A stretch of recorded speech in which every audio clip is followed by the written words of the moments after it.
ಪ್ರಿಯ ವಿದ್ಯಾರ್ಥಿಗಳೇ, ಇದು 10ನೇ ತರಗತಿಯ ಬಹುಪದೋಕ್ತಿ ಪಾಠದ LBAಯ ಮುಂದುವರಿದ ಭಾಗ. ಈಗ ನಾವು 3 ಅಂಕದ ಪ್ರಶ್ನೆಗಳನ್ನು ಬಿಡಿಸೋಣ. 4ನೇ ಮುಖ್ಯ ಪ್ರಶ್ನೆ, ಈ ಕೆಳಗಿನ ಪ್ರಶ್ನೆಗಳಿಗೆ ಉತ್ತರಿಸಿ. 3 ಅಂಕದ ಪ್ರಶ್ನೆಗಳು. ಮೊದಲನೇ ಪ್ರಶ್ನೆ, ಮೊದಲನೇ 3 ಅಂಕದ ಪ್ರಶ್ನೆ ಅಂದರೆ 51ನೇ ಪ್ರಶ್ನೆ ಏನಿದೆ ಇದು, P of x equals x square minus 2x minus 8 ಈ ವರ್ಗ ಬಹುಪದೋಕ್ತಿಯ ಶೂನ್ಯತೆಗಳನ್ನು ಕಂಡುಹಿಡಿಯಿರಿ ಹಾಗೂ ಶೂನ್ಯತೆಗಳು ಮತ್ತು ಸಹಗುಣಕಗಳ ನಡುವಿನ ಸಂಬಂಧವನ್ನು ತಾಳೆ ನೋಡಿ. ಮೊದಲ ಹಂತದಲ್ಲಿ ನಾವು ಕೊಟ್ಟಂತಹ ವರ್ಗ ಬಹುಪದೋಕ್ತಿಯ ಶೂನ್ಯತೆಗಳನ್ನು ಕಂಡುಹಿಡಿಯಬೇಕು. ಇದು ತ್ರಿಪದೋಕ್ತಿ ವರ್ಗ ಬಹುಪದೋಕ್ತಿ ಆಗಿರೋದ್ರಿಂದ ನಾವು ಮಧ್ಯಪದವನ್ನು ಒಡೆಯುವುದರ ಮೂಲಕ ಇಲ್ಲಿ ಶೂನ್ಯತೆಗಳನ್ನು ಕಂಡುಹಿಡಿಯಬೇಕಾಗತ್ತೆ. ಮೊದಲಿಗೆ ಇದನ್ನು ನಾವು ಬರ್ಕೊಳ್ಳೋಣ. P of x equals x square minus 2x minus 8. ಈಗ ನಾವು ಎಕ್ಸ್ನ ಬೆಲೆಗಳನ್ನು ಕಂಡುಹಿಡಿಯಬೇಕು. ಇದು ವರ್ಗ ಬಹುಪದೋಕ್ತಿ ಆಗಿರೋದ್ರಿಂದ ಇದಕ್ಕೆ 2 ಶೂನ್ಯತೆಗಳಿರ್ತವೆ. ಈಗ ನಾವು ಮೊದಲಿಗೆ x square minus 2x minus 8 equals 0 ಇರಲಿ ಅಂತ ಬರ್ಕೊಳ್ಳೋಣ. ಮತ್ತು ಎಕ್ಸ್ನ ಯಾವ 2 ಬೆಲೆಗಳಿಗೆ ಈ ವರ್ಗ ಬಹುಪದೋಕ್ತಿಯ ಬೆಲೆ 0 ಆಗತ್ತೆ ಅನ್ನೋದನ್ನು ಕಂಡುಹಿಡಿಯೋಣ. ಇಲ್ಲಿ ನಾವು ಮಧ್ಯಪದವನ್ನು ಒಡೆಯುವುದರ ಮೂಲಕ ಇದನ್ನು ಬಿಡಿಸಬೇಕಾಗತ್ತೆ. ಇಲ್ಲಿ ನಾವು ಮೊತ್ತ ಮತ್ತು ಗುಣಲಬ್ಧವನ್ನು ತಗೋಬೇಕು. ಮೊತ್ತ ಮತ್ತು ಗುಣಲಬ್ಧ. ಗುಣಲಬ್ಧ ಅಂತಂದರೆ ಮೊದಲನೇ ಪದ ಮತ್ತು 3ನೇ ಪದ ಇವೆರಡರ ಗುಣಲಬ್ಧ ಏನಾಗುತ್ತದು, x square into minus 8. X square into minus 8 equals ಏನು, ಮೈನಸ್ 8 ಎಕ್ಸ್ ಸ್ಕ್ವೇರ್ ಆಗುತ್ತೆ. ಇಲ್ಲಿ ಮೈನಸ್ 8 ಇರೋದ್ರಿಂದ ಎಕ್ಸ್ ಸ್ಕ್ವೇರ್ ಮತ್ತು ಮೈನಸ್ 8ರ ಗುಣಲಬ್ಧ ಮೈನಸ್ 8 ಎಕ್ಸ್ ಸ್ಕ್ವೇರ್ ಆಗುತ್ತೆ. ಹಾಗೆ ಮೊತ್ತ ಅಂತಂದರೆ ಮಧ್ಯದ ಪದ ಆಗುತ್ತೆ. ಮಧ್ಯದ ಪದ ಮೈನಸ್ 2x ಇದೆ. ಇಲ್ಲಿ ಮೈನಸನ್ನು ಬಿಡೋ ಹಾಗಿಲ್ಲ, ಪ್ಲಸ್ ಅದನ್ನು ನಾವು ಬಿಟ್ಟು ಹಾಗೆ ಬರಿಬೋದು. ಮೈನಸ್ ಇರೋದ್ರಿಂದ ಮೈನಸ್ 2x ಬರಿಬೇಕಾಗತ್ತೆ. ಇಲ್ಲಿ ಗುಣಲಬ್ಧ ಮೈನಸ್ 8 ಎಕ್ಸ್ ಸ್ಕ್ವೇರ್ ಇದೆ. ಇದು ಯಾವ ಮಗ್ಗಿಯಲ್ಲಿದೆ ಅನ್ನೋದನ್ನು ನಾವು ಇಲ್ಲಿ ಕಂಡುಹಿಡಿಬೇಕಾಗತ್ತೆ. ಗುಣಲಬ್ಧಕ್ಕೆ ಮೈನಸ್ ಚಿಹ್ನೆ ಇರೋದ್ರಿಂದ ಅಪವರ್ತನಗಳಿಗೆ ಬೇರೆ ಬೇರೆ ಚಿಹ್ನೆ ಇರುತ್ತೆ. ದೊಡ್ಡ ಅಪವರ್ತನಕ್ಕೆ ಮೊತ್ತದ ಚಿಹ್ನೆ, ಮಧ್ಯಪದದ ಚಿಹ್ನೆ ಮೈನಸ್ ಇರುತ್ತೆ. ಮಧ್ಯಪದದ ಚಿಹ್ನೆ ಯಾವುದಿದೆಯೋ ಅದು ದೊಡ್ಡದಕ್ಕಿರುತ್ತೆ. ಬೇರೆ ಬೇರೆ ಚಿಹ್ನೆ ಬಂದಾಗ ಮೈನಸ್, ಮೊದಲನೇದನ್ನು ನಾವು ದೊಡ್ಡದು ಅಂತ ತಗೊಳ್ಳೋಣ ಮತ್ತು ಎರಡನೇದನ್ನು ಚಿಕ್ಕದು ಅಂತ ತಗೊಳ್ಳೋಣ. ಮೈನಸ್ ಇಂಟು ಪ್ಲಸ್ ಮೈನಸ್ ಆಗುತ್ತೆ ಮತ್ತು ಮೈನಸ್ ಪ್ಲಸ್ ಮೈನಸ್ ಆಗುತ್ತೆ ಯಾವಾಗ ಮೈನಸ್ ದೊಡ್ಡದಿದ್ದಾಗ. ಇಲ್ಲಿ ಯಾವ್ಯಾವ ಮಗ್ಗಿಯಲ್ಲಿ 8 ಬರುತ್ತೆ ನಮಗೆ ಗೊತ್ತಿದೆ. 1 8 2 4 ಹಾಗೆ 4 2 8 1. ಇಲ್ಲಿ ನಾವು 4 2 ತೊಗೋಬೋದು. 4 ಮತ್ತು 2, 4 2 8 ಆಗುತ್ತೆ. ಆದರೆ ನಮ್ಗೆ ಮೈನಸ್ 8 ಬೇಕು, ಬೇರೆ ಬೇರೆ ಚಿಹ್ನೆ ಬೇಕಾಗಿದೆ. ದೊಡ್ಡದಕ್ಕೆ ಮೈನಸ್ ಇಡಬೇಕಾಗತ್ತೆ, ಯಾಕಂದರೆ ಮೊತ್ತದ ಚಿಹ್ನೆ ಮೈನಸ್ ಇದೆ ಮತ್ತು ಇನ್ನೊಂದು ಪ್ಲಸ್ ಆಗುತ್ತೆ. ಅಂದರೆ ಏನಾಯ್ತು, ಇಲ್ಲಿ ಮೈನಸ್ 4x ಪ್ಲಸ್ 2x ಆಯಿತು. ಇವೆರಡನ್ನು ಗುಣಿಸಿದರೆ ಇದು ಬರುತ್ತೆ. ಮತ್ತು ಮೈನಸ್ 4x ಪ್ಲಸ್ 2x ಮಾಡಿದರೆ 4ರಲ್ಲಿ 2 ಹೋದರೆ 2, ದೊಡ್ಡ ಸಂಖ್ಯೆ 4ಕ್ಕೆ ಮೈನಸ್ ಚಿಹ್ನೆ ಇರೋದರಿಂದ ಇಲ್ಲಿ ಮೈನಸ್ 2x ಬರುತ್ತೆ. ಈಗ ನಾವು ಇದನ್ನು ತಗೊಳ್ಳೋಣ. ಇಲ್ಲಿ ಮೊದಲನೇ ಪದವನ್ನು ಹಾಗೆ ಬರೆಯೋಣ. X square minus 2x ಹೊಡೆದಿದ್ದೀವಿ. ಹೇಗೆ ಹೊಡೆದಿದ್ದೀವಿ ನಾವು, ಮೈನಸ್ 4x ಪ್ಲಸ್ 2x ಆಗುವಂತೆ. ಯಾಕೆ ಅಂತಂದರೆ ಇಲ್ಲಿ ಗುಣಲಬ್ಧ ಮೈನಸ್ 8 ಎಕ್ಸ್ ಸ್ಕ್ವೇರ್ ಇದೆ. ಅದಕ್ಕೆ ಮೈನಸ್ 2x ಬರೆಯೋ ಬದಲು ಇವೆರಡನ್ನು ಬರೀಬೇಕಾಗತ್ತೆ. ಮಧ್ಯಪದ ಹೊಡೆದು ಇಲ್ಲಿ 2 ಪದ ಆಗುತ್ತೆ. ಮೈನಸ್ 4x ಪ್ಲಸ್ 2x ಮತ್ತು ಈ ಪದವನ್ನು ನಾವು ಹಾಗೆ ಬರಿಬೇಕು. Minus 8 equals 0. ಈಗ ನಾವು ಮೊದಲೆರಡು ಪದಗಳ ಗಮನದಲ್ಲಿಟ್ಟುಕೊಂಡು ಇವೆರಡರಲ್ಲಿ ಸಾಮಾನ್ಯವಾಗಿರೋದನ್ನು ಹೊರಗಡೆ ತೆಗಿಬೇಕು. ಮಸಾಹವನ್ನು ಇಲ್ಲಿ ಎಕ್ಸ್ ಸ್ಕ್ವೇರ್ ಅಂತಂದರೆ 1 ಎಕ್ಸ್ ಸ್ಕ್ವೇರ್ ಇದೆ. 1 ಮತ್ತು 4ರಲ್ಲಿ ಸಾಮಾನ್ಯ 1 ಆಗುತ್ತೆ. ಅದಕ್ಕೆ ನಾವು ಅದನ್ನು ಬರೆಯೋದು ಬೇಡ. ಎಕ್ಸ್ ಸ್ಕ್ವೇರ್ ಮತ್ತು ಎಕ್ಸ್ರಲ್ಲಿ ಸಾಮಾನ್ಯ ಎಕ್ಸ್ ಆಗುತ್ತೆ. ಬ್ರ್ಯಾಕೆಟ್ನಲ್ಲಿ ಎಕ್ಸ್ ಇಂಟು ಎಕ್ಸ್ ಅಂದರೆ ಎಕ್ಸ್ ಸ್ಕ್ವೇರ್. ಇಲ್ಲಿ ನಾವು ಎಕ್ಸ್ ಸ್ಕ್ವೇರನ್ನು ಎಕ್ಸಿಂದ ಭಾಗಿಸಿದರೆ ನಮಗೇನು ಸಿಗುತ್ತೆ? ಎಕ್ಸ್ ಇಂಟು ಎಕ್ಸ್ ಇದಾಗುತ್ತೆ, ಬೈ ಎಕ್ಸ್ ಆಗುತ್ತೆ. ಕ್ಯಾನ್ಸಲ್ ಆದರೆ ಎಕ್ಸ್ ಅಂದರೆ ಎಕ್ಸ್ ಇಂಟು ಎಕ್ಸ್ ಅಂದರೆ ಎಕ್ಸ್ ಸ್ಕ್ವೇರ್. ಅದಕ್ಕೆ ನಾವಿಲ್ಲಿ ಮೊದಲನೇ ಪದ ಏನಾಗುತ್ತೆ? ಎಕ್ಸ್ ಸ್ಕ್ವೇರ್ ಆಗುತ್ತೆ. ಅದಕ್ಕೆ ಇಲ್ಲಿ ಬ್ರ್ಯಾಕೆಟ್ನಲ್ಲಿ ಮೊದಲನೇ ಪದ ಏನಾಗುತ್ತೆ? ಎಕ್ಸ್ ಬರುತ್ತೆ. ಎಕ್ಸ್ ಇಂಟು ಎಕ್ಸ್ ಅಂತಂದರೆ ಎಕ್ಸ್ ಸ್ಕ್ವೇರ್. ನಂತರ ಈ ಮೈನಸ್ ಚಿಹ್ನೆಯನ್ನು ಬರೆಯೋಣ. ಮೈನಸ್ ಮತ್ತು ಎಕ್ಸ್ ಇಂಟು ಏನು ಅಂತಂದರೆ 4 ಎಕ್ಸ್ ಆಗುತ್ತೆ. ಎಕ್ಸ್ ಇಂಟು 4 ಅಂದರೆ 4 ಎಕ್ಸನ್ನು ಈ ಎಕ್ಸಿಂದ ಭಾಗಿಸಿದರೆ ಏನು ಬರುತ್ತೆ? ಎಕ್ಸ್ ಎಕ್ಸ್ ಕ್ಯಾನ್ಸಲ್ ಆಗಿ 4 ಬರುತ್ತೆ. ಅದಕ್ಕೆ ನಾವು ಇಲ್ಲಿ ಬ್ರ್ಯಾಕೆಟ್ನಲ್ಲಿ ಬರುವಂತಹ ಪದಗಳನ್ನು ಸರಿಯಾದ ರೀತಿಯಲ್ಲಿ ಬರಿಬೇಕಾಗತ್ತೆ. ವಾಪಸ್ ನಾವು ಮಲ್ಟಿಪ್ಲೈ ಮಾಡಿದಾಗ, ಗುಣಿಸಿದಾಗ ನಮಗೆ ಬರಬೇಕಾಗತ್ತೆ ಎಕ್ಸ್ ಸ್ಕ್ವೇರ್ ಮತ್ತು ಮೈನಸ್ ಎಕ್ಸ್ ಬರಬೇಕಾಗತ್ತೆ. ಎಕ್ಸ್ ಇಂಟು ಎಕ್ಸ್ ಅಂತಂದರೆ ಮೊದಲನೇ ಪದ ಸಿಗುತ್ತೆ ಎಕ್ಸ್ ಸ್ಕ್ವೇರ್. ಎಕ್ಸ್ ಇಂಟು -4 ಅಂತಂದರೆ -4 ಎಕ್ಸ್ ಸಿಗುತ್ತೆ. ಈಗ ಇವೆರಡು ಪದಗಳಲ್ಲಿ ಸಾಮಾನ್ಯ ತೆಗೆಯೋಣ. ಸಂಖ್ಯೆಗಳು 2 ಮತ್ತು 8 ಇದೆ. ಇಲ್ಲಿ ಪ್ಲಸ್ ಇರೋದರಿಂದ ನಾವು ಪ್ಲಸ್ ಹಾಕೋಣ. 2 ಮತ್ತು 8 1ರ ಮಗ್ಗಿಯಲ್ಲಿ ಮತ್ತು 2ರ ಮಗ್ಗಿಯಲ್ಲಿದೆ. ದೊಡ್ಡ ಮಗ್ಗಿ 2 ಇರೋದರಿಂದ 2ಅನ್ನು ಬರಿಬೇಕು. ಈಗ ಬ್ರ್ಯಾಕೆಟ್ನಲ್ಲಿ ಏನು ಬಂತು? 2 ಹೊರಗಡೆ ಇರೋದರಿಂದ 2ಅನ್ನು ಏನರಿಂದ ಮಲ್ಟಿಪ್ಲೈ ಮಾಡಿದ್ರೆ, ಯಾವುದರಿಂದ ಗುಣಿಸಿದರೆ 2x ಆಗುತ್ತೆ? ಎಕ್ಸಿಂದ. ಅಂದರೆ ಇಲ್ಲಿ 2 ಹೊರಗಡೆ ಇರೋದರಿಂದ ನಾವು ಬ್ರ್ಯಾಕೆಟಲ್ಲಿ ಎಕ್ಸನ್ನು ಬರಿಬೇಕಾಗತ್ತೆ. ಅಂದರೆ 2x/2 ಅಂತಂದರೆ ಎಕ್ಸ್. ಅಂದರೆ ಏನು ಉಳ್ಕೊಳ್ತು? ಬ್ರ್ಯಾಕೆಟ್ನಲ್ಲಿ ಮೊದಲನೇ ಪದ ಎಕ್ಸ್ ಆಯಿತು. ನಂತರ ಮೈನಸ್ 2 ಇಂಟು ಎಷ್ಟು ಅಂತಂದರೆ 8 ಆಗುತ್ತೆ. 2 4 2 4 8 ಅಂದರೆ 8ಅನ್ನು 2ರಿಂದ ಭಾಗಿಸಿದರೆ 2 4 8. ಇಲ್ಲಿಯೂ ಕೂಡ ಅಷ್ಟೇ, ವಾಪಸ್ ಮಲ್ಟಿಪ್ಲೈ ಮಾಡಿದರೆ ಅದೇ ಬರಬೇಕು. 2 ಇಂಟು ಎಕ್ಸ್ ಅಂದರೆ 2x. 2 ಇಂಟು 4 ಅಂದರೆ 8. ಇಲ್ಲಿ ಮೈನಸ್ ಇರೋದರಿಂದ ಮೈನಸ್ಸು. ಯಾಕೆ ಅಂತಂದರೆ ಬ್ರ್ಯಾಕೆಟ್ನ ಹೊರಗಡೆ ಪ್ಲಸ್ ಇದ್ದಾಗ ಅದೇ ಚಿಹ್ನೆ ಬರುತ್ತೆ, ಬದಲಾಗಲ್ಲ. ಒಮ್ಮೆ ಬ್ರ್ಯಾಕೆಟ್ ಹೊರಗಡೆ ಮೈನಸ್ ಬಂದಾಗ ಮಾತ್ರ ಚಿಹ್ನೆ ಬದಲಾಗುತ್ತೆ. ಈಗ ನೋಡಿ, ಇಲ್ಲಿ ಮೊದಲನೇ ಬ್ರ್ಯಾಕೆಟ್ನಲ್ಲಿ x-4 ಇದೆ. ಎರಡನೇ ಬ್ರ್ಯಾಕೆಟಲ್ಲೂ ಕೂಡ x-4 ಇದೆ. ಅದನ್ನು ನಾವು ಕಾಮನ್ ಬ್ರ್ಯಾಕೆಟ್ ಆಗಿ ಒಂದೇ ಬ್ರ್ಯಾಕೆಟಲ್ಲಿ ಬರೀಬೇಕಾಗತ್ತೆ. ಇನ್ನೊಂದು ಬ್ರ್ಯಾಕೆಟಲ್ಲಿ ಏನು ಬರೀಬೇಕು? ಮತ್ತೆ x-4ಅನ್ನೇ ಬರೆಯೋ ಹಾಗಿಲ್ಲ. ಮೊದಲನೇ x-4 ಇದರ ಜೊತೆ ಉಳ್ಕೊಂಡಿರೋದು ಯಾವುದು? ಎಕ್ಸ್. ಆಮೇಲೆ +2. ಇಲ್ಲಿ ನಾವು =0 ಬರೀಬೇಕು. ಈಗ x-4 = 0 ಅಥವಾ x + 2 = 0. ನಮಗೆ ರೇಖಾತ್ಮಕ ಸಮೀಕರಣ ಸಿಗುತ್ತೆ 2. x-4 = 0 ಅಥವಾ x + 2 = 0. ಈಗ ನಾವು -4ಅನ್ನು ಬಲಭಾಗಕ್ಕೆ ವರ್ಗಾಯಿಸಿದರೆ ಏನಾಗುತ್ತೆ? 0 ಜೊತೆ ಪ್ಲಸ್ ಆಗಿ ಬರುತ್ತೆ. x = 0. ಇದು ಈ ಕಡೆ ಬಂದರೆ ಏನಾಯಿತು? +4 ಆಯಿತು. ಇಲ್ಲಿಯೂ ಕೂಡ ಅಷ್ಟೇ, x 0 +2 ಈ ಕಡೆ ಬಂದರೆ -2 ಆಗುತ್ತೆ. x = 0 + 4 4 ಅಥವಾ x = -2. ಇಲ್ಲಿ 1ಅನ್ನು ನಾವು ಆಲ್ಫಾ ಅಂತ ಬರೆಯೋಣ. ಮೊದಲನೇ ಮೂಲ, ಮೊದಲನೇ ಶೂನ್ಯತೆ 4, ಎರಡನೇ ಶೂನ್ಯತೆ -2.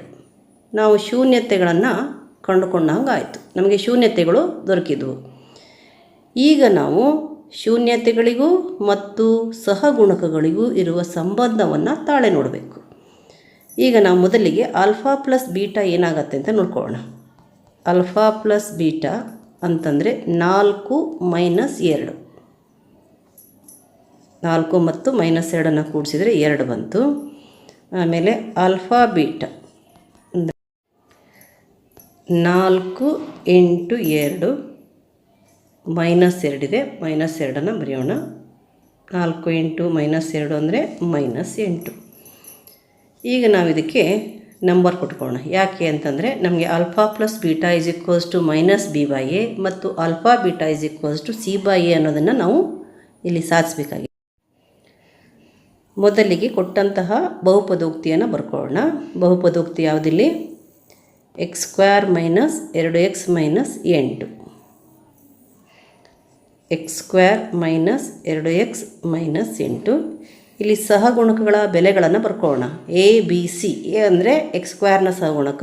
ಎಕ್ಸ್ ಸ್ಕ್ವೇರ್ನ ಸಹಗುಣಕ ಎಷ್ಟಿದೆ? 1 x square. A equals 1. B ಅಂತಂದರೆ ಎಕ್ಸ್ನ ಸಹಗುಣಕ. ಎಕ್ಸ್ನ ಜೊತೆ ಏನಿದೆ? -2 ಇದೆ. ಸಿ ಅಂದರೆ ಸ್ಥಿರಾಂಕ ಯಾವುದು? -8. ಈಗ ಆಲ್ಫಾ ಪ್ಲಸ್ ಬೀಟಾ ಅಂತಂದರೆ minus B by A minus of ಇದು -2 ಏನ ಬೆಲೆ 1 ಇದೆ, 1 ಹಾಕೋಣ. ಈಕ್ವಲ್ಸ್ ಏನಾಯಿತು? 2/1 ಈಕ್ವಲ್ಸ್ 2. ಇದನ್ನು 3 ಅಂತ ಇಟ್ಕೊಳ್ಳೋಣ. ಹಾಗೆಯೇ alpha beta is equals to C by a. ಸಿನ ಬೆಲೆ -8 ಇದೆ, ಎನ ಬೆಲೆ 1 ಇದೆ. -8/1 -8. ಇದನ್ನು 4 ಅಂತ ಇಟ್ಕೊಳ್ಳೋಣ.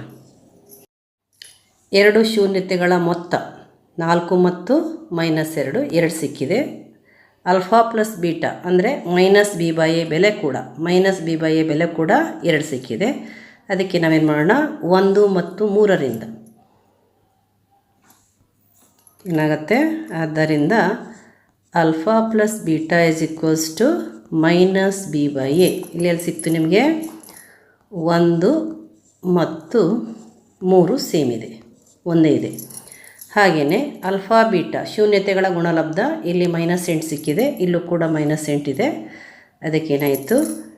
Alpha beta is equals to C by a 2 ಮತ್ತು 4.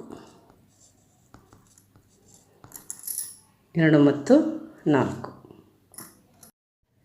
52ನೇ ಪ್ರಶ್ನೆ ಅದೇ ರೀತಿಯ ಪ್ರಶ್ನೆ. P of x equals x square plus 7x plus 10. ಈ ವರ್ಗ ಬಹುಪದೋಕ್ತಿಯ ಶೂನ್ಯತೆಗಳನ್ನು ಕಂಡುಹಿಡಿಯಿರಿ ಹಾಗೂ ಶೂನ್ಯತೆಗಳು ಮತ್ತು ಸಹಗುಣಕಗಳ ನಡುವಿನ ಸಂಬಂಧವನ್ನು ತಾಳೆ ನೋಡಿ. ಇದು ಕೂಡ ಅದೇ ರೀತಿಯಲ್ಲಿ ಇದೆ. ನಾವು ಮೊದಲು ಮಧ್ಯಪದವನ್ನು ಒಡೆಯುವುದರ ಮೂಲಕ ಆಲ್ಫಾ ಮತ್ತು ಬೀಟಾಗಳನ್ನು ಕಂಡುಹಿಡಬೇಕು. ಅವುಗಳ ಮೊತ್ತ ಏನಾಗುತ್ತೆ ಅನ್ನೋದನ್ನು ನೇರವಾಗಿ ಕಂಡುಹಿಡಬೇಕು ಮತ್ತು ಗುಣಲಬ್ಧ ಏನಾಗುತ್ತೆ ಅನ್ನೋದನ್ನು ಕೂಡ ನೇರವಾಗಿ ಕಂಡುಹಿಡಬೇಕು. Alpha plus beta, alpha beta. ಈಗ ಮೊದಲಿಗೆ ನಾವು ಕೊಟ್ಟಂತಹ ಬಹುಪದೋಕ್ತಿಯನ್ನು ಬರ್ಕೊಳ್ಳೋಣ. ಇದು ವರ್ಗ ಬಹುಪದೋಕ್ತಿ. ಪಿ ಆಫ್ ಎಕ್ಸ್ ಈಕ್ವಲ್ಸ್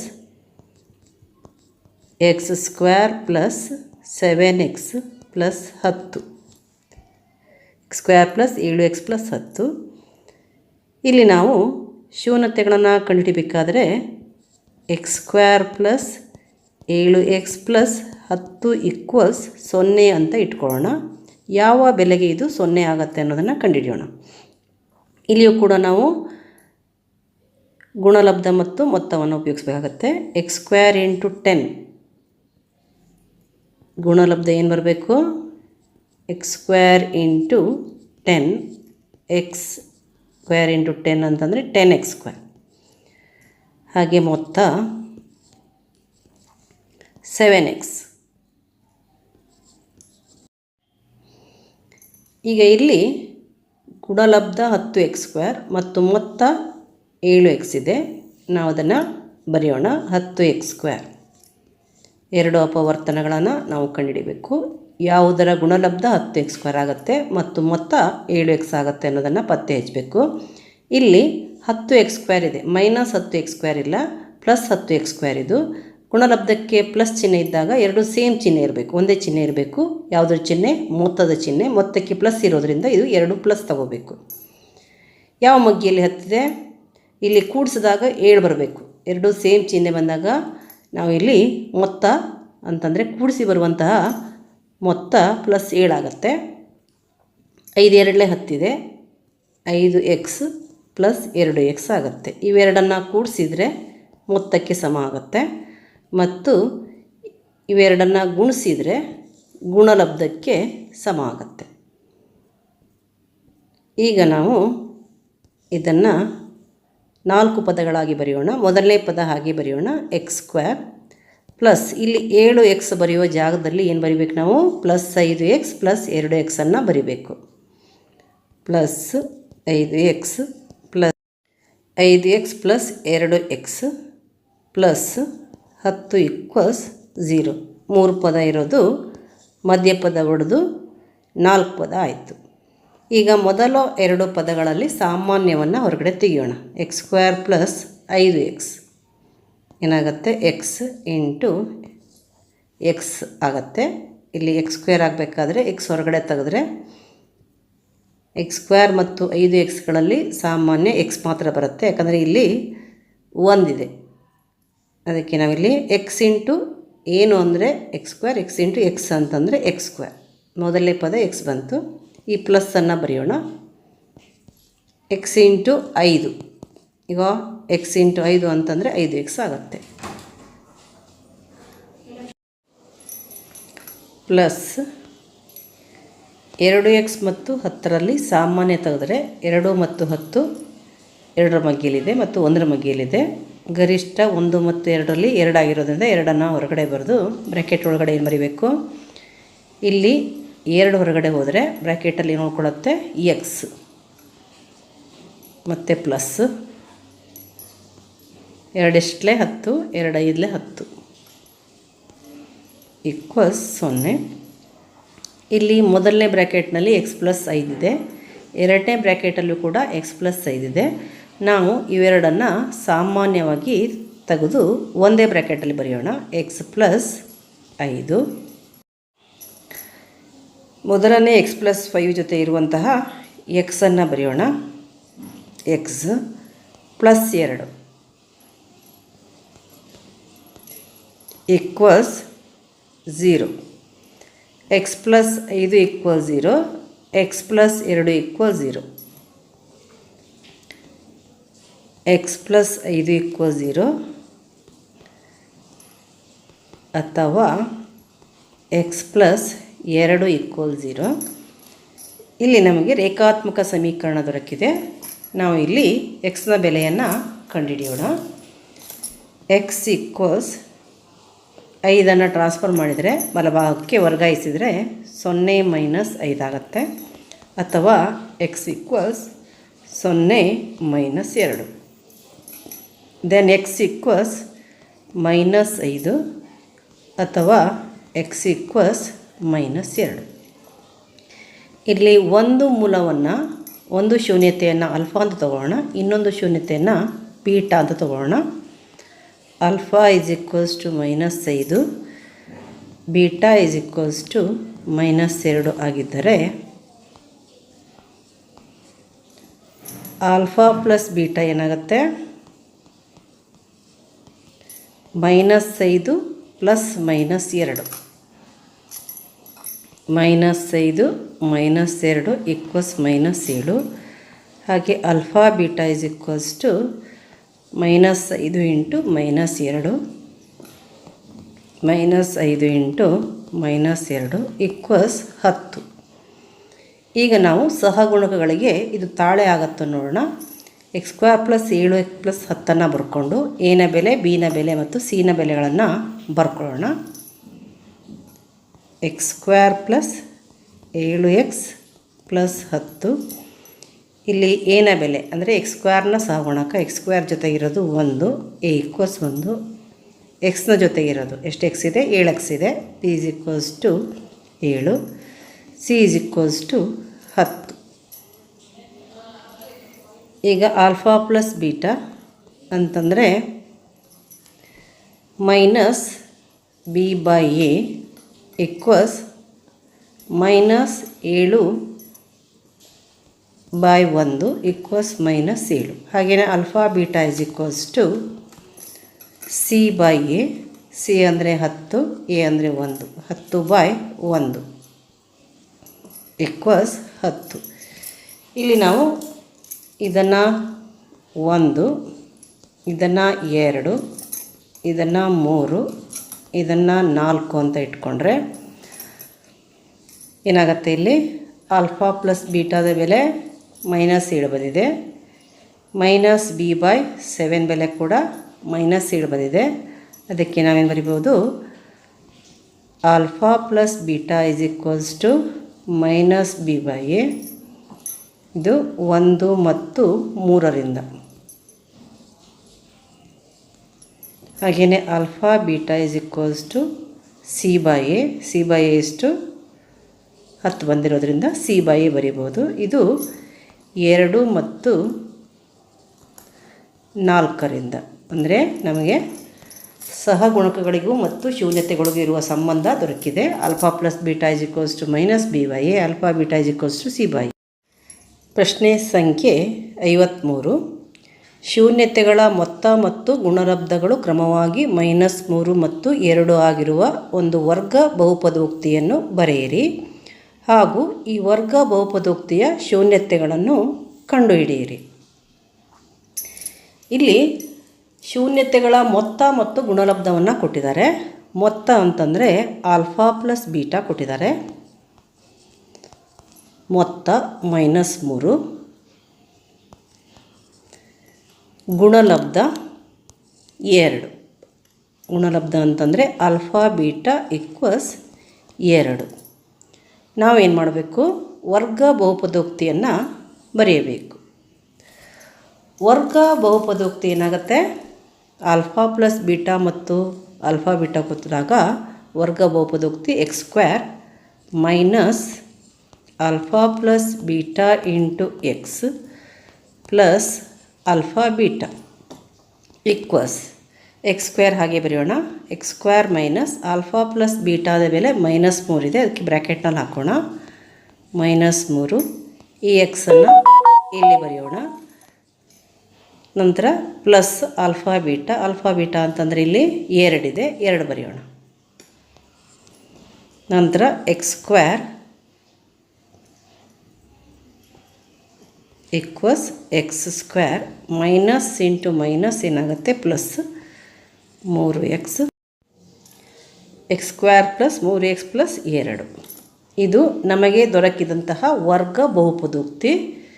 ಶೂನ್ಯತೆಗಳ ಮೊತ್ತ ಅಂದರೆ alpha plus beta is equals to -3, alpha beta is equals to 2 ಆಗಿರುವ ವರ್ಗ ಬಹುಪದೋಕ್ತಿ.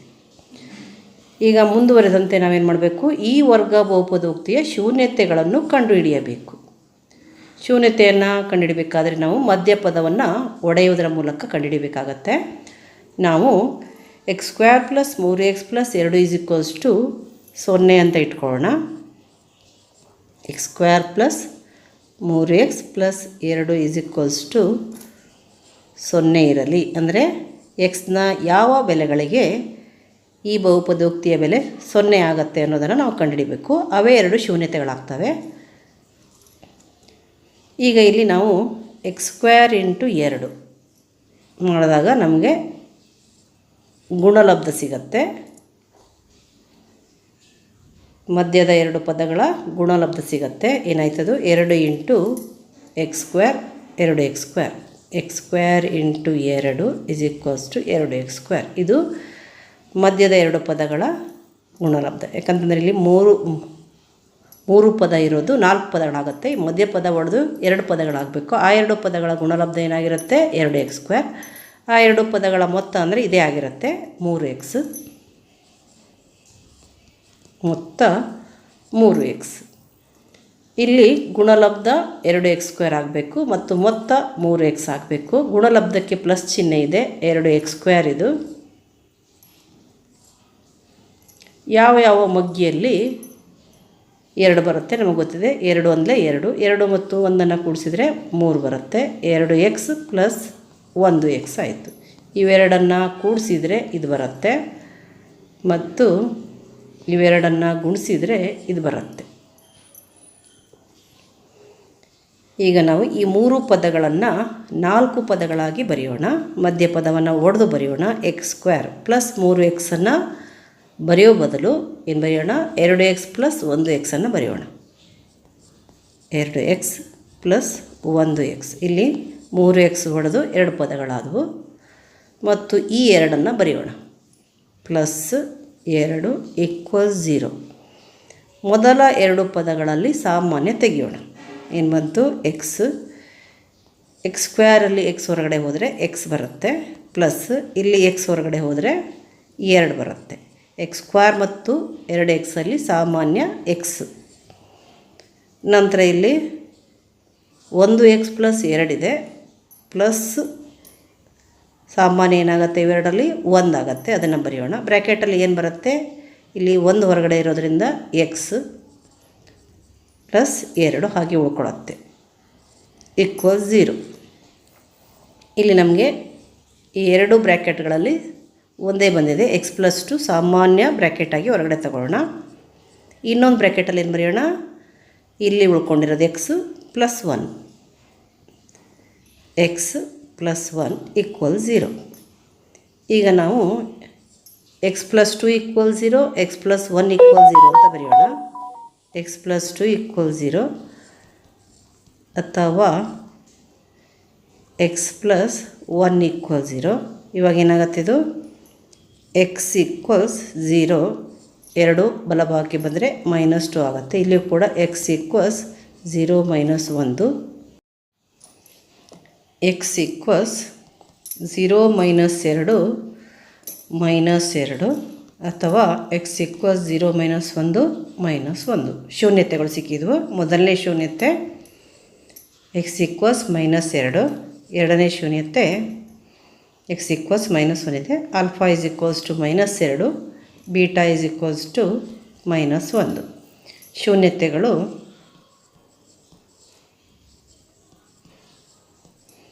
-2 ಮತ್ತು -1. 54ನೇ ಪ್ರಶ್ನೆ. ಶೂನ್ಯತೆಗಳ ಮೊತ್ತ 7 ಮತ್ತು ಗುಣಲಬ್ಧ 12 ಆಗಿರುವ ಒಂದು ವರ್ಗ ಬಹುಪದೋಕ್ತಿಯನ್ನು ಬರೆಯಿರಿ ಹಾಗೂ ಈ ವರ್ಗ ಬಹುಪದೋಕ್ತಿಯ ಶೂನ್ಯತೆಗಳನ್ನು ಕಂಡುಹಿಡಿಯಿರಿ. ಇದು ಕೂಡ 53ನೇ ಪ್ರಶ್ನೆಯ ರೀತಿಯಲ್ಲೇ ಇದೆ. ಆದರೆ ಇಲ್ಲಿ ಕೊಟ್ಟಂತಹ ಆಲ್ಫಾ ಪ್ಲಸ್ ಬೀಟಾ ಮತ್ತು ಆಲ್ಫಾ ಬೀಟಾಗಳ ಬೆಲೆಗಳು ಬದಲಾಗಿವೆ, ಬೇರೆ ಬೇರೆ ಬೆಲೆಗಳನ್ನು ಕೊಟ್ಟಿದ್ದಾರೆ. ಮೊದಲನೇ ಪ್ರಶ್ನೆಯಲ್ಲಿ ಮೊತ್ತ ಅಂದರೆ alpha plus beta -3 alpha beta 2 ಕೊಟ್ಟಿದ್ದರು. ಈ ಪ್ರಶ್ನೆಯಲ್ಲಿ ಶೂನ್ಯತೆಗಳ ಮೊತ್ತ ಆಲ್ಫಾ ಪ್ಲಸ್ ಬೀಟಾ 7, ಗುಣಲಬ್ಧ 12 ಕೊಟ್ಟಿದ್ದಾರೆ. ಆಲ್ಫಾ ಬೀಟಾ 12 ಕೊಟ್ಟಿದ್ದಾರೆ. ನಾವು ಅದೇ ರೀತಿಯಲ್ಲಿ ಏನು ಮಾಡಬೇಕು? ವರ್ಗ ಬಹುಪದೋಕ್ತಿಯನ್ನು ಕಂಡುಹಿಡಿಯಬೇಕು. ಆಮೇಲೆ ಆ ವರ್ಗ ಬಹುಪದೋಕ್ತಿಯ ಶೂನ್ಯತೆಗಳನ್ನು ಕಂಡುಹಿಡಿಯಬೇಕು. ಮೊದಲಿಗೆ ನಾವು ಶೂನ್ಯತೆಗಳ ಮೊತ್ತ ಅಂತಂದರೆ ಆಲ್ಫಾ ಪ್ಲಸ್ ಬೀಟಾ ಬರ್ಕೊಳ್ಳೋಣ. ಆಲ್ಫಾ ಪ್ಲಸ್ ಬೀಟಾ ಎಷ್ಟು? 7. ಆಲ್ಫಾ ಬೀಟಾ ಶೂನ್ಯತೆಗಳ ಗುಣಲಬ್ಧ ಎಷ್ಟು? 12. ಈಗ ವರ್ಗ ಬಹುಪದೋಕ್ತಿಯನ್ನು ಬರೆಯೋಣ. ನಮಗೆ ಬೇಕಾದ ವರ್ಗ ಬಹುಪದೋಕ್ತಿ ಏನಾಗುತ್ತೆ? X square minus alpha plus beta into x plus alpha beta. X ಸ್ಕ್ವೇರನ್ನು ಹಾಗೆ ಬರೆಯೋಣ, ಎಕ್ಸ್ ಸ್ಕ್ವೇರ್ ಅಂತ, minus alpha plus beta. Alpha plus ಬೀಟಾದ ಬೆಲೆ 7 ಇದೆ. ಡೈರೆಕ್ಟಾಗಿ ನಾವು 7ಅನ್ನು ಇಲ್ಲಿ ಬರೀಬೋದು. ಎಕ್ಸ್ ಹಾಗೆ ಪ್ಲಸ್ ಆಲ್ಫಾ ಬೀಟಾ ಇದೆ. ಆಲ್ಫಾ ಬೀಟಾದ ಬೆಲೆ 12 ಇದೆ, ಪ್ಲಸ್ 12 ಆಯಿತು. ಇದು ನಮಗೆ ಬೇಕಾಗಿರುವಂತಹ ವರ್ಗ ಬಹುಪದೋಕ್ತಿ. ಶೂನ್ಯತೆಗಳ ಮೊತ್ತ 7, ಶೂನ್ಯತೆಗಳ ಗುಣಲಬ್ಧ 12 ಆಗಿರುವ ವರ್ಗ ಬಹುಪದೋಕ್ತಿ. ಈಗ ಮುಂದುವರಿದಂತೆ ನಾವು ಶೂನ್ಯತೆಗಳನ್ನು ಕಂಡುಹಿಡಿಯಬೇಕು. ನಾವು ಏನನ್ನು ತಗೊಳ್ಳೋಣ? ನಾವು ಬರೆದಂತಹ ವರ್ಗ ಬಹುಪದೋಕ್ತಿಯನ್ನು ತಗೊಳ್ಳೋಣ. X square minus 7x plus 12 is equals to 0 ಇರಲಿ ಅಂತ ಇಟ್ಕೊಂಡು ಎಕ್ಸ್ನ ಯಾವ ಬೆಲೆಗೆ ಈ ಬಹುಪದೋಕ್ತಿಯ ಬೆಲೆ 0 ಆಗುತ್ತೆ ಅನ್ನೋದನ್ನು ನಾವು ಕಂಡುಹಿಡಿಯೋಣ. ಇದಕ್ಕೆ ನಾವು ಪುನಃ ಮಧ್ಯಪದವನ್ನು ಒಡೆಯೋದರ ಮೂಲಕ ಇಲ್ಲಿ ಎಕ್ಸ್ನ ಬೆಲೆಯನ್ನು ಕಂಡುಹಿಡಿಬೋದು. ಮೊದಲಿಗೆ ನಾವು ಮೊತ್ತ ಮತ್ತು ಗುಣಲಬ್ಧವನ್ನು ಬರ್ಕೊಳ್ಳೋಣ. ಗುಣಲಬ್ಧ ಅಂತಂದ್ರೇನು? ಮೊದಲ ಪದ ಮತ್ತು ಮೂರನೇ ಪದ ಇವೆರಡರ ಗುಣಲಬ್ಧ. ಅಂದರೆ X square into 12 equals 12 X square ಆಗುತ್ತೆ. ಮೊತ್ತ ಅಂತಂದರೆ ಮಧ್ಯದ ಪದ -7 ಇದೆ. ಇಲ್ಲಿ ಗುಣಲಬ್ಧ 12 ಎಕ್ಸ್ ಸ್ಕ್ವೇರ್ ಇದೆ. ಗುಣಲಬ್ಧಕ್ಕೆ ಪ್ಲಸ್ ಚಿಹ್ನೆ ಇದೆ. ಇದು ಧನ ಇರೋದರಿಂದ ಎರಡಕ್ಕೂ ಒಂದೇ ಚಿಹ್ನೆ ಬರುತ್ತೆ, ಮೈನಸ್ ಇಂಟು ಮೈನಸ್ ಅಥವಾ ಪ್ಲಸ್ ಇಂಟು ಪ್ಲಸ್. ಇಲ್ಲಿ ಯಾವ ಚಿಹ್ನೆ ಹಾಕಬೇಕು ಅಂತಂದರೆ ಮೊತ್ತಕ್ಕೆ ಇರುವಂತಹ, ಅಂದರೆ ಮಧ್ಯಪದಕ್ಕೆ ಇರುವಂತಹ ಚಿಹ್ನೆಯನ್ನು ನಾವು ಎರಡಕ್ಕೂ ಹಾಕಬೇಕಾಗತ್ತೆ. ಎರಡು ಸೇಮ್ ಚಿಹ್ನೆ ಬರಬೇಕು. ಯಾವ ಚಿಹ್ನೆ ಅಂತಂದರೆ ಮೊತ್ತದ ಚಿಹ್ನೆ. ಮತ್ತು ಯಾವ ಬಗ್ಗೆಯಲ್ಲಿ 12 ಬರುತ್ತೆ? 4ರ ಬಗ್ಗೆಯಲ್ಲಿ 12 ಬರುತ್ತೆ, 3ರ ಬಗ್ಗೆಯಲ್ಲಿ ಬರುತ್ತೆ. 4 3 12, 4x ಮೈನಸ್ 3x ಇವೆರಡನ್ನು ಗುಣಿಸಿದರೆ 12x² ಬರುತ್ತೆ, ಮತ್ತು ಕೂಡಿಸಿದರೆ ಮೈನಸ್ 7x ಬರುತ್ತೆ. ಈಗ ನಾವು 3 ಪದಗಳನ್ನು 4 ಪದಗಳನ್ನಾಗಿ ಬರೆಯೋಣ. ಮೊದಲನೇ ಪದ x² ಅಂತಲೇ ಬರೆಯೋಣ. ಇಲ್ಲಿ ಮೈನಸ್ 7x ಬರೆಯೋ ಬದಲು ನಾವೇನು ಬರೀಬೇಕು? Minus 4x minus 3x, minus 4x minus 3x. ಇಲ್ಲಿ ಮೈನಸ್ 7x 2 ಪದಗಳಾಗಿ ಒಡೆದಿದೆ. ಯಾವ ರೀತಿ ಒಡೆದಿದ್ದೀವಿ? ಗುಣಲಬ್ಧ 12x² ಮತ್ತು ಮೊತ್ತ ಮೈನಸ್ 7x ಬರುವ ರೀತಿಯಲ್ಲಿ. ಪ್ಲಸ್ 12 ಬರೆಯೋಣ, ಈಕ್ವಲ್ಸ್ 0. ಈಗ ಮೊದಲ 2 ಪದಗಳಲ್ಲಿ ಸಾಮಾನ್ಯ ತೆಗೆಯೋಣ. x² ಮೈನಸ್ 4x ಅಲ್ಲಿ ಸಾಮಾನ್ಯ x. ಬ್ರ್ಯಾಕೆಟ್ ಒಳಗಡೆ ಏನು ಬರುತ್ತೆ? ಮೊದಲನೇ ಪದ x²ನಲ್ಲಿ ಉಳ್ಕೊಂಡಿರೋದು x ಇಂಟು x ಅಂತಂದರೆ x². ಮೈನಸ್ ಬರೆಯೋಣ, x ಇಂಟು ಎಷ್ಟು ಅಂತಂದರೆ 4x, x ಇಂಟು 4 ಅಂತಂದರೆ 4x. ಇಲ್ಲಿ ಮೈನಸ್ ಇದೆ, ಬರೆಯೋಣ ಮೈನಸ್. ಮತ್ತು 3 ಮತ್ತು 12ರಲ್ಲಿ ಇವೆರಡು 1 ಮತ್ತು 3 ಮಧ್ಯೆಯಲ್ಲಿದ್ದಾವೆ. ಆದ್ದರಿಂದ ಸಾಮಾನ್ಯ ಏನಾಗುತ್ತೆ? 3 ಆಗುತ್ತೆ. ಇಲ್ಲಿ x ಇದೆ, ಇಲ್ಲಿ x ಇಲ್ಲ, ಅದಕ್ಕೆ ನಾವು ಅದನ್ನು ಬಿಡಬೇಕಾಗತ್ತೆ. ಹಾಗಾದರೆ 3x ಮತ್ತು 12ರಲ್ಲಿ ಸಾಮಾನ್ಯ ಯಾವುದು? 3. ಈಗ ಬ್ರ್ಯಾಕೆಟಲ್ಲಿ ಏನು ಬರುತ್ತೆ ನೋಡೋಣ. 3xನಲ್ಲಿ 3 ಹೊರಗಡೆ ಇರೋದ್ರಿಂದ ಇಲ್ಲಿ ಏನು ಉಳ್ಕೊಂಡಿದೆ? x ಮಾತ್ರ ಉಳ್ಕೊಂಡಿದೆ, ಬರೆಯೋಣ. 3 ಇಂಟು x ಅಂತಂದರೆ 3x ಆಗಬೇಕು, ಆಗತ್ತೆ. ಇಲ್ಲಿ ಮೈನಸ್ ಇರೋದ್ರಿಂದ ನಾವು ಬ್ರ್ಯಾಕೆಟ್ ಒಳಗಡೆ ಈ ಪ್ಲಸ್ ಬರೆಯೋ ಬದಲು ಮೈನಸ್ಸೇ ಬರೀಬೇಕಾಗತ್ತೆ. ಚಿಹ್ನೆ ಬದಲಾಗತ್ತೆ. ಬ್ರ್ಯಾಕೆಟ್ ಹೊರಗಡೆ ಮೈನಸ್ ಬಂದಾಗ ಏನಾಗುತ್ತೆ? ಪ್ಲಸ್ ಇರೋದು ಮೈನಸ್ ಆಗುತ್ತೆ, ಮೈನಸ್ ಇರೋದು ಪ್ಲಸ್ ಆಗುತ್ತೆ. ಇಲ್ಲಿ ಪ್ಲಸ್ ಇರೋದು ಏನಾಯಿತು? ಮೈನಸ್ ಆಯಿತು. 3 ಎಷ್ಟಲೇ 12, 3 4ಲೇ 12, ಮೈನಸ್ 3 ಇಂಟು ಮೈನಸ್ 4 ಅಂತಂದರೆ ಪ್ಲಸ್ 12 ಆಗುತ್ತೆ. ಈಕ್ವಲ್ 0 ಬರೆಯೋಣ.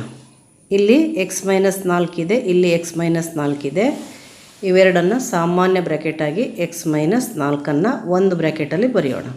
ಇನ್ನೊಂದು ಬ್ರ್ಯಾಕೆಟಲ್ಲಿ x minus 3, x minus 3 equals ಏನು? 0. ಇದು ಸಾಮಾನ್ಯ ಬ್ರ್ಯಾಕೆಟ್. x ಮೈನಸ್ 4 ಇರೋದ್ರಿಂದ ಅದನ್ನು ಒಂದೇ ಬ್ರ್ಯಾಕೆಟ್ನಲ್ಲಿ ಬರೆದ್ವಿ.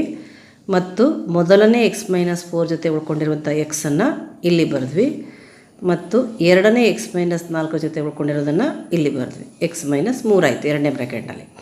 ಈಗ ನಾವು ಇವೆರಡನ್ನು ಬೇರೆ ಬೇರೆ ತಗೊಂಡು ಈಕ್ವಲ್ 0 ಬರೆಯೋಣ. x ಮೈನಸ್ 4 ಈಕ್ವಲ್ 0 ಅಥವಾ x ಮೈನಸ್ 3 ಈಕ್ವಲ್ 0.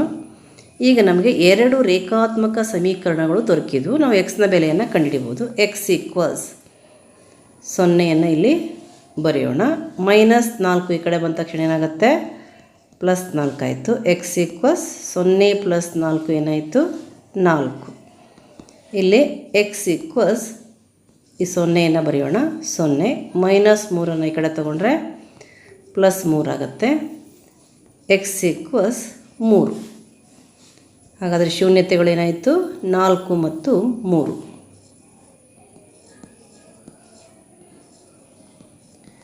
ಶೂನ್ಯತೆಗಳು 4 ಮತ್ತು 3.